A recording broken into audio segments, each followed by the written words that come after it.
Welcome to today's 5 Good Minutes on the 10 Commandments.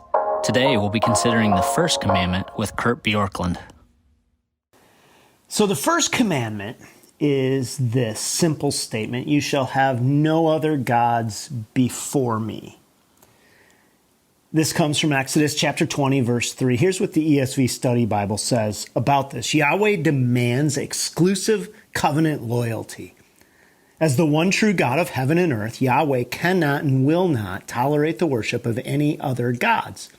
Then it gives a couple cross references, chapter 22:20, 23:13, 24, and 32.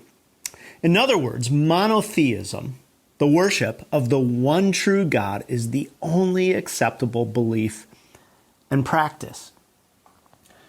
It's been said, and I think it's true, that everybody has an object of worship. You may think or prefer to think that you don't actually have an object of worship, that you just do life without actually having an allegiance or something that you give deference to, worship to.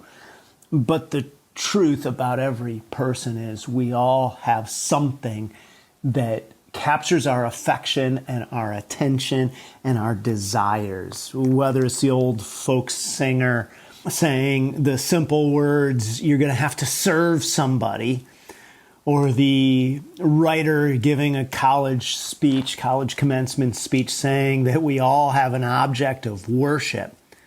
That idea has permeated a lot of our world. And acknowledging that you have an object of worship and that it is either the God of heaven or something less than that will be one of the first steps in helping you to not just learn to obey the 10 Commandments, but to thrive in life. Because what you worship will in many ways start to determine what it is that you value, what it is that you pursue, how it is that you think. It will impact every area of your life. And if you want to know what you worship, what you actually want to do is begin to follow what it is that you, and I'm going to use a word from the Old Testament, what it is that you extol.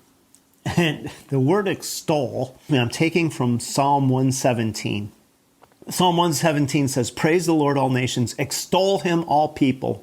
For great is his steadfast love toward us, and the faithfulness of the Lord endures forever." Praise the Lord. Extol him, all peoples. And extol simply means to proclaim the excellence of. And you proclaim your allegiance to God, certainly. You do it sometimes in public worship, sometimes alone. But you also extol something when you sing its praises. And so if you spend more time talking about a great TV show or a great restaurant or the best way to do a certain exercise or the diet that you're on, those give a clue as to what you actually worship, whether it be comfort or fitness or appearance or what people think of you. But if what you spend your time extolling is the goodness and the faithfulness of God, the way in which God has worked in your life, then that becomes part of what you worship. Now, the question could well be asked, well, I just talk about what I talk about, and if it reveals what I worship, what can I do about it? Well, on one hand, you can say, what I talk about, I will end up worshiping, and so I'm going to make a habit of extolling the work of God. And on the other hand, it does reveal what is in your heart and my heart. And so if I find myself rarely excited about spiritual things, but often excited about mundane things, then I am worshiping something in the mundane realm. And the commandment here is to say, make God your object of worship. Make God what it is that you value and love and prioritize in every area of your life. Thanks for joining us. Be sure to check out all our content and podcasts on Orchard Hill Plus. You can find that and so much more on our website or the Orchard Hill app.